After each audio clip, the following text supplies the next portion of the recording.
There is a warning that heaven gave more than 100 years ago on a lost hillside in Portugal to 3 poor children who were tending sheep. And the most unsettling thing about that warning is not what it said. It's that more than a century later, instead of becoming old, every one of its words seems made for today's world, for this very summer, for this week, and this Sunday. Without almost anyone noticing, Pope Leo XIV is going to renew exactly that same plea that Our Lady left at Fatima, even though not everyone understands that it's the same one. I am Father Samuel, and today I want to walk you through what Our Lady of Fatima really warned about, because almost everyone has heard the name, almost no one remembers the message, and that message returns today more urgent than ever. And I'm going to give you 3 things that I'll deliver one by one so you don't leave before it's time. The first, what exactly did Our Lady warn about on that hillside, including the part almost no one dares to tell? The second, why does that warning, instead of being fulfilled and left behind, come back to strike right now in the world you and I live in? And the third, the one that truly concerns you and for which I ask you to stay until the end, what Our Lady promised at the very end, after the warning. Because yes, there was a harsh warning, but it ended with a promise that changes everything. And that promise is the reason there's no need to be afraid. Keep it in mind, because it's the destination of this video.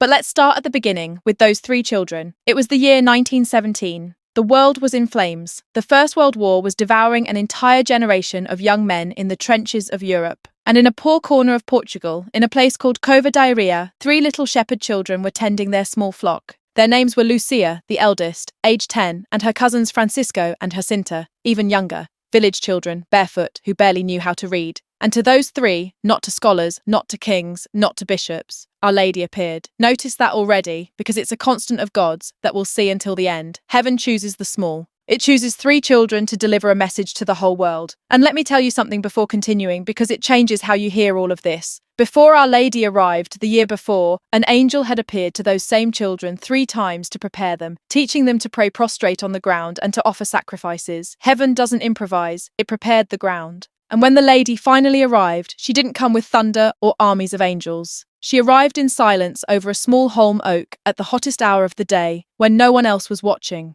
Our Lady appeared to them on May 13th, 1917, and then returned on the 13th of each month until October, 6 times in total. At first, they weren't even believed. People laughed at them. The town authorities, who were opposed to the church, went so far as to arrest the 3 children, lock them up, and threaten to boil them in oil if they didn't confess that they had made it up. They were small, terrified children, separated from their parents, and none of the 3 gave in. None of them retracted. They preferred the jail cell and the threat of death rather than deny what they had seen. Think about it. Children of 7, 9, and 10 years old enduring what many adults wouldn't endure. That alone tells you this was not a game of imagination. A lady dressed in white, brighter than the sun, standing on a small holm oak. And from the very first time, what she asked for was nothing spectacular. She didn't ask them to build a cathedral. She didn't ask them to found a movement. She asked for one thing so simple it's almost disappointing. That they pray. That they pray the Rosary every day for one specific intention, for world peace and for the end of the war. Stop there for a moment, because it's more important than it seems. In the middle of the most terrible war the world had seen up to that point, with entire empires mobilizing armies of millions of men, what weapon does heaven place in the hands of 3 barefoot children?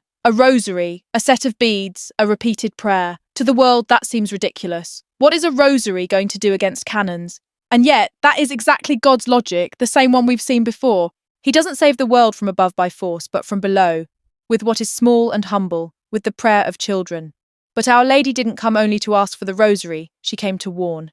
And here is where the first thing I promised you begins, because in one of those apparitions in the month of July, the Lady showed and told the children things that marked them for the rest of their short lives, things so serious that for years they didn't dare tell them. This later came to be called the Secret of Fatima, and that secret had 3 parts. The first of those 3 parts is one of the most chilling visions in the entire history of apparitions. In a moment, I'll tell it to you carefully, because it's not meant to frighten, it's meant to help understand. But first, I need you to see who these children really were and what happened to them, because their story is proof that this was serious and not a comfortable tale. 2 of them, the youngest, Francisco and Jacinta, did not live to adulthood. They died as children, just a few years later, victims of the great flu epidemic that ravaged the world at the time. And here is the astonishing part. Our Lady herself had told them. She had announced that she would take them to heaven soon. And those 2 children, knowing this, instead of being frightened, offered up their sufferings, prayed, and died in peace with a spiritual maturity that left the adults stunned. Today the Church has declared them saints, 2 child saints. And the eldest, Lucia, the one who remained, lived instead for many, many years, almost a century, cloistered in a convent, praying, keeping and passing on the message. Hold on to that, because by the end of the video, you'll understand why the one who stayed lived so many years while the little ones left so soon. And it has everything to do with what the Pope asks of the elderly this Sunday. But let's go now to that vision in July, the first part of the secret, because without understanding it, you can't understand the urgency of everything else. It was July 13th, 1917, the third apparition. And that afternoon, Our Lady opened her hands, and according to what Lucia recounted many years later, the children saw something that left them trembling, a vision of hell, a sea of fire, and in it, the lost souls. I'm not telling you this to frighten you, nor will I dwell on the images, because that's not the point. I'm telling you because what Our Lady said right afterward is the key to her whole warning. Because faced with the children's terror, the Lady did not leave them in fear. She told them with a mother's tenderness something like this. Have you seen where souls go when no one prays for them, when the world turns away from God? That is why I come to ask you for prayer and sacrifice. I do not come to condemn anyone. I come to save. Notice the turn, because it changes everything. Fatima's warning is not the threat of an angry God who wants to punish. It is the desperate warning of a mother who sees her children walking toward a cliff and cries out for them to stop. It is love, not vengeance. A mother doesn't warn a child of danger because she hates him, but because she loves him too much to stay silent. That is Fatima. And then came the part that truly shakes you, the second part of the secret, because it's a prophecy. Our Lady told them that the war then ravaging the world, the First World War, was going to end. But she added a very harsh warning, that if men did not stop offending God, if the world did not truly convert, then another, even worse war would come. And she even gave a sign. She said that one night an unknown light would illuminate the sky, and that this would be the warning that the punishment, the new war, was approaching. And stop here, because this is one of the most chilling parts. On the night of January 25th, 26th, 1938, more than 20 years after the apparition, an immense red light lit up the sky over almost all of Europe. It was an aurora, an extremely rare phenomenon at those latitudes, so intense that people ran terrified into the streets. In some places, people called the fire brigade, believing there was a great fire. Newspapers across half of Europe reported it, and Lucia, by then a nun, instantly recognized what it was, the sign Our Lady had announced. Weeks later, Hitler annexed Austria, and the world began rolling unstoppably toward the Second World War. The sign had been given exactly as predicted 2 decades earlier to some children. Let everyone draw their own conclusions, but the facts, the dates, and the newspapers are there, and they raise the hair on your arms. Think about the date this was said, 1917. More than 20 years remained until the Second World War, the deadliest war in human history, with its tens of millions dead, its extermination camps, its 2 atomic bombs. 20 years earlier, 3 shepherd children on a hillside had been warned that it was coming, why it was coming, and how to avoid it. And the world didn't listen. The world went on its way, forgot the Rosary, forgot God, and the worst war came. Punctual, terrible, exactly as warned. Now you understand why this is not a nice story from another era. It is a warning that already came true once, because it was not heeded. And that is exactly why it must be taken seriously today. But stay with me, because the third part of the secret is still to come. The most famous one. The one kept locked away in the Vatican for decades, and which set off rivers of speculation all over the world. And what is still missing is the most important thing Our Lady asked for to avoid the catastrophe, something so concrete that it has a name, and that connects directly to what the Pope is doing this Sunday. Because Our Lady didn't just warn, she gave the solution. She said exactly what needed to be done so the world would not go over the edge. And that request, that remedy heaven offered against war, is the heart of everything I want you to take away today. Let me tell you, because it concerns you more than you imagine. The remedy Our Lady offered had 2 parts, and both are surprisingly simple and surprisingly demanding at the same time. The first you already know, prayer above all the Rosary and penance. That is, offering the small sacrifices of each day for the conversion of sinners. The small, once again, what is within anyone's reach, even a child's. And the second part was something very specific. Our Lady asked that the world, and specifically one country, be consecrated to her Immaculate Heart. Consecrated, meaning handed over, entrusted, placed in her hands. She said that if that consecration were done and people converted, there would be peace, and that if not, that country's errors would spread throughout the world, provoking wars and persecutions against the Church. And here it's worth being honest and measured, because this is ground where many people have speculated too much. What the Church holds is this, that consecration was carried out solemnly over the following decades, and many saw in the peaceful fall of those atheist regimes, years later, a response from heaven to that offering. I'm not going to sell you strange theories, secret dates, or end-of-the-world calculations, because the internet is full of that, and almost all of it is false. I'll stick with what the Church teaches with certainty, that Our Lady asked for prayer, conversion, and consecration to her heart, and that this is the path to peace. But before the third part, I have to tell you what happened on October 13th, because it is the proof that none of this was the invention of three fanciful children. Since July, Our Lady had promised something to silence those who mocked them. In October, she had said, "I will perform a miracle so that all may believe." Notice the boldness, announcing a miracle, with day and hour 3 months in advance, in front of an entire country. Either you are heaven or you're risking the greatest ridicule in history. October 13th, 1917 arrived, and to that muddy hillside, under torrential rain, came around 70,000 people. 70,000 believers and skeptics, farmers and journalists from the major Lisbon newspapers, many of them atheists who had come to laugh. And then, toward midday, the rain suddenly stopped. The clouds parted, and tens of thousands of people saw the same thing. The sun began spinning on itself like a wheel of fire, throwing colours across the whole sky. Then it seemed to break loose and plunge in a zigzag toward the earth, toward the terrified crowd, who fell to their knees, screaming and begging forgiveness, believing the end of the world had come. Then the sun returned to its place, and when people got up, their clothes and the ground, soaked minutes earlier by the rain, were completely dry. This isn't told by some pious pamphlet. It was covered by secular newspapers, even anti-clerical ones, with their own correspondents present. 70,000 witnesses, many hostile, kilometers apart from one another, seeing the same thing at the same time. The miracle announced 3 months earlier came true at the exact hour. That is why, when Our Lady of Fatima warns, she is not just any lady saying things, she is someone who already proved in front of 70,000 people that what she announces happens, and that is why her warning must be taken seriously. Now, yes, the third part of the secret, the famous one, it was kept in the Vatican archives for almost 40 years, and the whole world fantasized that it contained an announcement of the end of the world or some nameless catastrophe. When the Church finally revealed it in the year 2000, it turned out to be a vision, a bishop dressed in white, representing the Pope, climbing a mountain toward a cross, amid suffering, amid the bodies of martyrs, and falling down. The Church explained that this vision referred above all to the sufferings of the popes and of Christians throughout the 20th century, the century of martyrs, the century that has seen more Christians die for their faith than any other in history.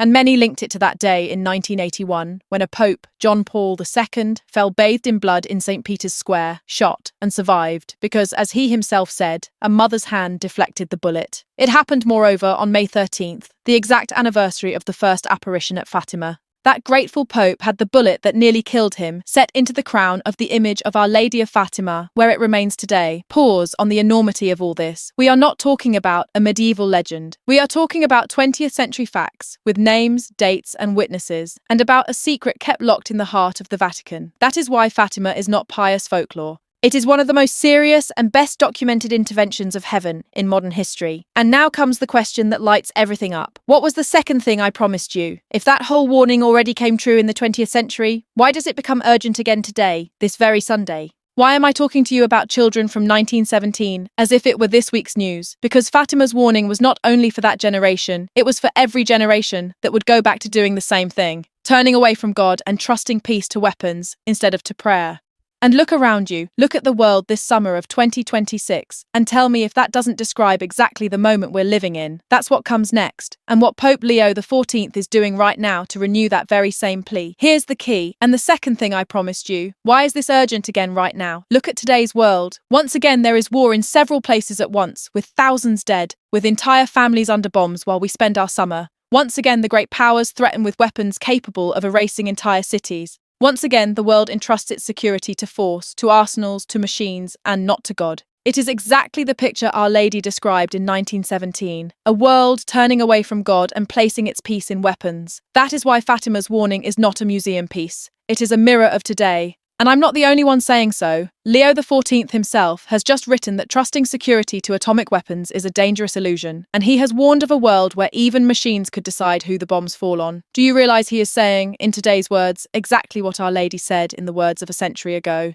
That peace is not found in force, that the path of weapons leads to the abyss. Sunday after Sunday at the Angelus, the Pope repeats the same plea. Don't forget those who suffer and die because of war. Pray for peace. It is Fatima again in the Pope's voice. Our Lady asked for prayer for peace on a hillside in Portugal. The Pope asked for prayer for peace from the balcony at Castel Gandolfo. 100 years, and the same medicine for the same illness, because the human heart has not changed. And here is where this particular pope comes in, because he is no ordinary pope for this message. Let me tell you something almost no one knows. Before becoming pope, when he was simply a missionary bishop in Chiclayo in northern Peru, Robert Prevost, the man who is today Leo XIV, had a deep personal devotion to Our Lady of Fatima, so deep that he asked for the Fatima pilgrim image to travel from Portugal to his diocese in Peru. And when it arrived, he himself consecrated his entire diocese to the Immaculate Heart of Mary, a bishop in a poor diocese at the ends of the earth, placing all his people in the hands of Our Lady of Fatima. That doesn't make headlines, but it tells you who this man is on the inside, and it goes a step further. When he was elected pope, one of the very first things done was to consecrate his pontificate, his entire papacy, to the Immaculate Heart of Mary at the Fatima shrine itself, before hundreds of thousands of pilgrims. Leo XIV's pontificate is literally consecrated to Fatima, and on the anniversary of the apparition, this very year, the Pope went to pray at the exact spot in St. Peter's Square where John Paul II fell, shot, on that May 13th. Do you understand what that means? This Pope doesn't see Fatima as an old pretty devotion, he carries it in his bones. And now look at what he does this Sunday, because here the circle closes. This Sunday, July 26th, the Church celebrates the Day of Grandparents and the Elderly, alongside the feast of Saints Joachim and Anna, the grandparents of Jesus. And Leo XIV has addressed a message to all the elderly of the world. And do you know what? Deep down, he is asking of them, he asks them, in these words, to pray insistently so that peace may come soon to the whole world. The elderly, the Pope says, have a special vocation, that of prayer. There you have it. There is Fatima's warning, renewed, alive this very Sunday through the Pope's own words. Our Lady asked in 1917, "Pray for peace." And the Pope, consecrated to Fatima, asks this Sunday exactly the same thing. Let us all pray, especially the elderly, for peace. It is the same plea 100 years later, because the danger is the same. And now, do you remember I told you to hold on to why little Lucia lived almost a century while the other two children left so soon? Here is the answer, and it's beautiful. Lucia stayed, grew old, lived almost 100 years, and spent that whole long life doing one single thing, praying in the silence of a convent for the peace of the world and for the conversion of sinners. She was a praying elder for decades, meaning that the witness who remained of Fatima fulfilled, in her own old age, exactly the vocation the Pope points to this Sunday for all the elderly. That of sustaining the world through prayer. The elderly who pray are humanity's secret reserve of peace. That is the connection almost no one has seen, and it is the reason this message is so urgent today. But I still owe you the third thing, the most important one, what Our Lady promised at the end, after all the warning. Because if the video ended here, you'd be left with only the warning. And Fatima doesn't end in the warning. It ends in a promise that will give you peace. Let me tell you. After showing them the danger, after asking them for prayer, Our Lady of Fatima told those children a phrase that is perhaps the most important of the entire message, and the one that makes Fatima not a message of fear, but of hope. She told them, "In the end, my Immaculate Heart will triumph. In the end, it will triumph." Think about what that means.